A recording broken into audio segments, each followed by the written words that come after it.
Hola y bienvenidos a otro video de Mate Fácil. En este video vamos a continuar con nuestro curso de cálculo vectorial. Vamos a hablar acerca del sistema de coordenadas rectangulares tridimensional. Le llamamos rectangulares porque más adelante vamos a ver que existen otros sistemas de coordenadas que son las coordenadas esféricas y las cilíndricas. Y para entender esas coordenadas, bueno, primero hay que empezar entendiendo el sistema de coordenadas rectangulares, que son las más sencillas de entender. Y es tridimensional porque ahora vamos a considerar tres dimensiones, vamos a considerar tres ejes. Nosotros cuando consideramos únicamente un eje, tenemos solamente una recta. En esta recta podemos nosotros representar números reales poniendo el 0 en algún lugar, representando los números positivos a la derecha, los negativos a la izquierda, etc. Pero solamente podemos representar un número real en cada punto de la recta. Cuando nosotros agregamos una recta perpendicular a esta, tenemos ahora un sistema de coordenadas rectangulares en dos dimensiones. Esto ya lo vimos en el video anterior. Estos dos ejes se llaman eje X, eje Y, y podemos aquí representar puntos en el plano mediante el uso de dos números reales. Ahora cada punto del plano representa dos números reales. Es una pareja de números reales. Bueno, si nosotros agregamos ahora una tercera recta que sea perpendicular a estas dos, obtenemos un sistema tridimensional. Pero ¿cómo vamos a agregar una recta perpendicular a estas dos a la vez? Perpendicular, recuerden que significa que debe formar 90 grados. Estrictamente hablando, nosotros tendríamos que dibujar una tercera recta que pasara por aquí y que formara 90 grados a la vez con esta recta y a la vez con esta recta. A algunos se les puede ocurrir, bueno, ¿qué pasa si dibujamos esta de acá? Pero no, esa recta, bueno, es parte de esta misma. Recordemos que una recta se extiende infinitamente, así que esta recta se viene hasta aquí abajo, esta recta se viene hasta la izquierda. Entonces queremos trazar aquí una recta distinta de estas dos que sea perpendicular a ambas a la vez. La única forma de hacerlo sería si pudiéramos dibujar aquí una recta que saliera de la pantalla, que se viniera hacia arriba de la pantalla y hacia adentro de la pantalla, que pasara de esa manera perpendicular por estas dos. Pero eso no lo podemos representar aquí gráficamente.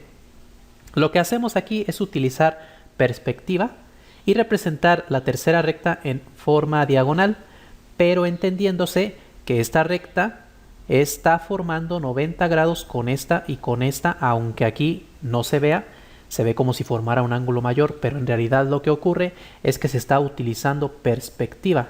Es como cuando ustedes miran la esquina de su habitación, la esquina de su cuarto. Si miran la esquina inferior de la izquierda, podrán notar que, bueno, esta sería la esquina, aquí tendrían una pared, aquí tendrían la otra pared y aquí tendrían el piso. Y así es como ven ustedes la recta. Las tres rectas forman en realidad 90 grados, pero por perspectiva se ve como si aquí se formara un ángulo más grande. Bueno, pues algo así es esta representación. Ahora, a los ejes, cuando nosotros tenemos únicamente dos ejes, ya dijimos que este es el eje X y este es el eje Y.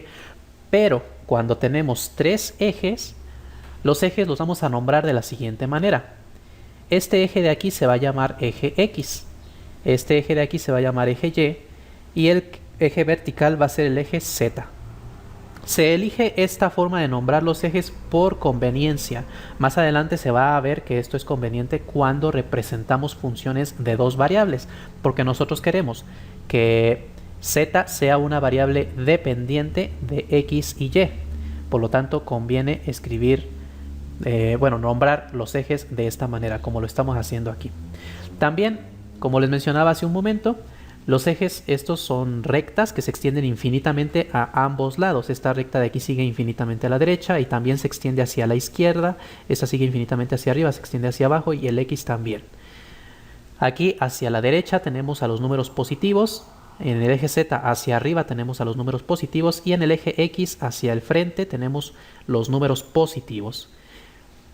Es usual representar la otra parte de la recta mediante líneas discontinuas como estas de aquí, para referirnos, bueno, pues a ellas como si estuvieran aquí ocultas detrás de los planos estos.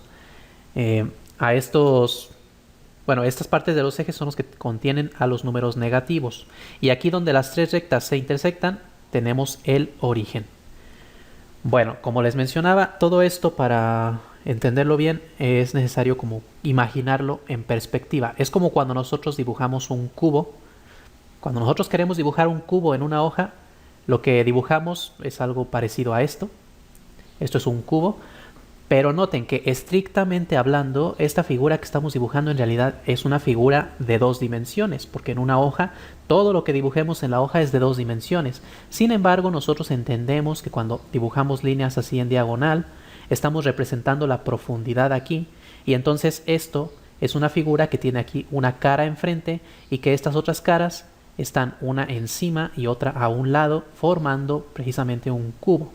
De cualquier manera, si estas ideas de perspectiva son un poco complicadas ahorita de entender para quien no haya visto este tipo de sistemas de coordenadas en tres dimensiones, voy a utilizar un software que se llama GeoGebra, en donde voy a utilizar ese software para representar puntos en el espacio y ahí va a ser mucho más fácil ver cómo es que es el sistema de tres dimensiones. Así que enseguida regreso. Bueno, pues ya estamos aquí en GeoGebra. Tenemos aquí nuestro sistema de coordenadas tridimensional. Tenemos aquí el eje Z, que es el azul, el eje X, que es el rojo, y el eje Y, que es el verde. Así es como se representan normalmente, como les decía, pero aquí la ventaja de GeoGebra es que podemos mover los ejes para tener mejor, la noción esta de perspectiva, que a pesar de que todo esto está en un plano, que está en una pantalla, podemos entender que esto está representando algo que se encuentra en tres dimensiones. Aquí se ve muy claramente. Noten que el eje Z es perpendicular a la vez al eje Y y al eje X. Y que el eje X y el eje Y forman aquí lo que sería el piso, digamos, de esta representación. O sea, se encuentran aquí en este plano. Bueno, lo que vamos a ver ahora es cómo representar un punto en el espacio tridimensional. Ya habíamos visto en el espacio bidimensional que un punto se representa con dos coordenadas. Cuando tenemos tres dimensiones vamos a necesitar tres coordenadas. Vamos a ver cómo representar, por ejemplo, digamos el punto con coordenadas 3, menos 2,1. Bueno, lo voy a ir explicando paso a paso. La primera coordenada es la X, la segunda coordenada es la coordenada Y la tercera coordenada es la coordenada Z. Para representar este punto lo que hacemos es venirnos aquí al eje X, que es el rojo, e irnos hasta el número 3 positivo. Entonces nos vamos aquí está el 3 positivo. Luego dice menos 2 en Y. Los Y positivos están aquí y los Y negativos están hacia acá. Entonces vamos a irnos hacia los negativos. Entonces tenemos menos 3 en X, menos 2 en Y. Aquí estamos, en esta partecita de aquí. Ahora dice 1 en Z. Z lo que nos dice es si hay que ir arriba o abajo respecto del plano XY.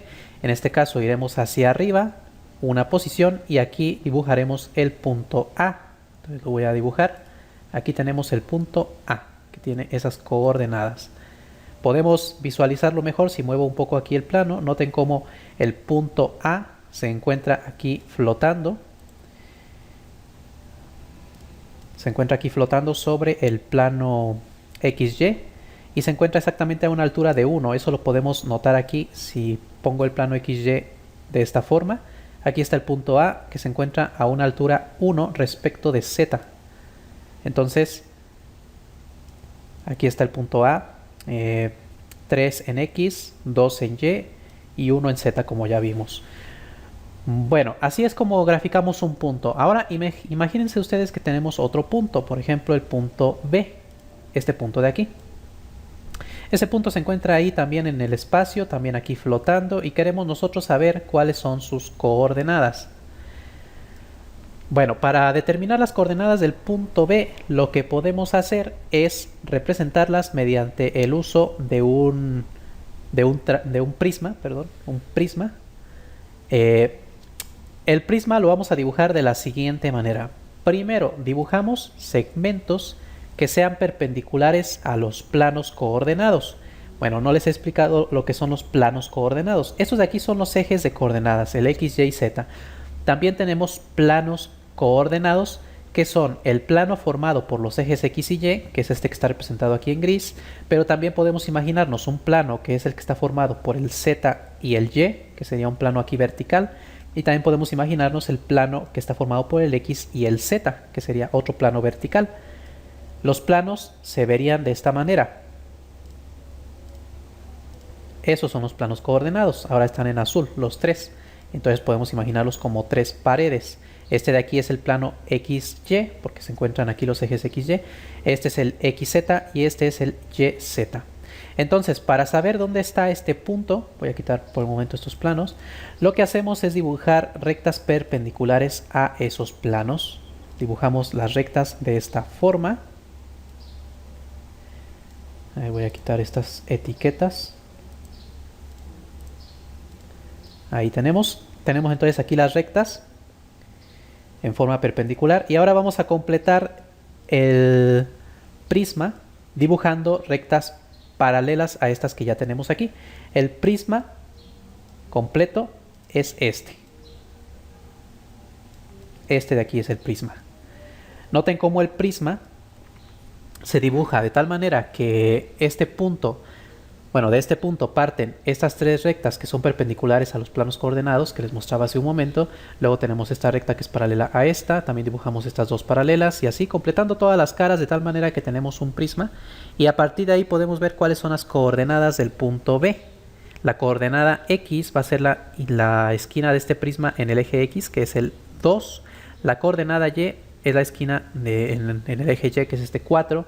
Y en el Z es el 3. Así que este punto B tiene como coordenadas 2, 4, 3. Bueno, esto es algo similar a cuando en el plano cartesiano nosotros dibujamos rectángulos para representar puntos. Aquí en lugar de rectángulos son prismas. Puede ser un poquito complicado representar todo esto a mano en una libreta, y es por eso que yo a lo largo de este curso voy a mostrarles las gráficas que sean necesarias. Cuando necesitemos 3 dimensiones, lo voy a hacer mediante el uso de GeoGebra. Bueno, ahora vamos a hablar acerca de vectores. Entonces voy a quitar este prisma que dibujé hace un momento. Y vamos a hablar entonces, por ejemplo, de un vector que empiece en el origen y termine en el punto B. Como ya sabemos, los vectores los podemos representar con flechas. Son objetos que tienen magnitud, dirección y sentido. Todo eso lo expliqué ya en videos anteriores. En este caso, el vector que terminaría en el punto B es este vector de aquí. Entonces, igual que antes, lo representamos mediante el uso de una flecha, solo que en este caso se trata de una flecha en 3 dimensiones. Aquí empieza en el origen y termina en el punto B. Igual que les mencionaba también en los videos anteriores, los vectores son libres, no necesariamente tienen que empezar en el origen, pueden empezar en cualquier punto. Por ejemplo, digamos este punto de aquí. En ese punto de aquí, un vector, bueno, este mismo vector lo podríamos trasladar de tal manera que empiece en este punto y obtendríamos este vector. Noten que esos dos vectores son iguales, el azul y el verde son iguales, porque tienen la misma magnitud, o sea, la misma longitud, el mismo largo. Tienen la misma dirección, ambos están apuntando así, y el mismo sentido. Por lo tanto, son el mismo vector, y este vector de aquí yo lo puedo mover a cualquier lugar, es un vector libre. Lo puedo mover hacia arriba y hacia abajo. Entonces, es un vector libre como todos los vectores, pero muchas veces nos conviene más utilizar los vectores de tal manera que empiecen en el origen y terminen aquí. Pero hay que tener en cuenta que los vectores son objetos libres. Bueno, a un vector como este de aquí también lo representamos mediante el uso de 3 componentes, de 3 números. Y en este caso, este vector verde es el vector 2,4,3. Así es como lo vamos a llamar. Tiene componente x2, componente y4 y componente z3. Todo esto son ideas completamente análogas a las que ya expliqué en videos anteriores, solo que ahora en 3 dimensiones. Bueno, igual que ocurre en 2 dimensiones, tenemos también unas ciertas operaciones con vectores que son muy importantes, que son la suma y el producto por un escalar. Y esas las voy a explicar enseguida. Bueno, vamos a ver entonces las operaciones con vectores. Vamos a empezar viendo la suma. Cuando nosotros tenemos dos vectores en tres dimensiones, por ejemplo estos dos, el vector u con componentes 3, 1, menos 2 y el vector v con componentes 2, menos 4, 1, la suma se realiza simplemente sumando cada componente, o sea, componente con componente. La suma u más v va a ser entonces 3 más 2, 1 menos 4 y menos 2 más 1. Hacemos esas operaciones y nos queda entonces el vector 5, menos 3, menos 1. Simplemente estamos haciendo las operaciones correspondientes componente por componente. Bueno, y tenemos otra operación que es el producto por un escalar, que es multiplicar un vector por un número real. Por ejemplo, si tenemos el vector u con componentes 2, 3, menos 5 y un número real, por ejemplo el número 4, que representamos con la letra k, entonces el producto por un escalar se representa como k por u y simplemente consiste en multiplicar cada componente por 4. Entonces 2 por 4 queda 8, 3 por 4 es 12, menos 5 por 4 queda menos 20. Así de sencillas son las operaciones con vectores. Y al igual que ocurre con vectores de dos dimensiones, estas operaciones con vectores se pueden representar geométricamente. Si no han visto los videos anteriores de este curso, los invito a que lo vean para que sepan en dos dimensiones cómo es que se interpreta la suma y el producto por un escalar. Y en el siguiente video les voy a mostrar la interpretación geométrica, pero en el espacio tridimensional, es decir, con vectores de tres dimensiones. Les voy a mostrar lo que significa la suma y el producto por un escalar, y también vamos a hablar acerca de la resta de vectores. Así que los invito a que vean ese video, y si les gustó este video, apóyenme regalándome un like, suscríbanse a mi canal y compartan mis videos. Y recuerden que si tienen cualquier pregunta o sugerencia, pueden dejarla en los comentarios.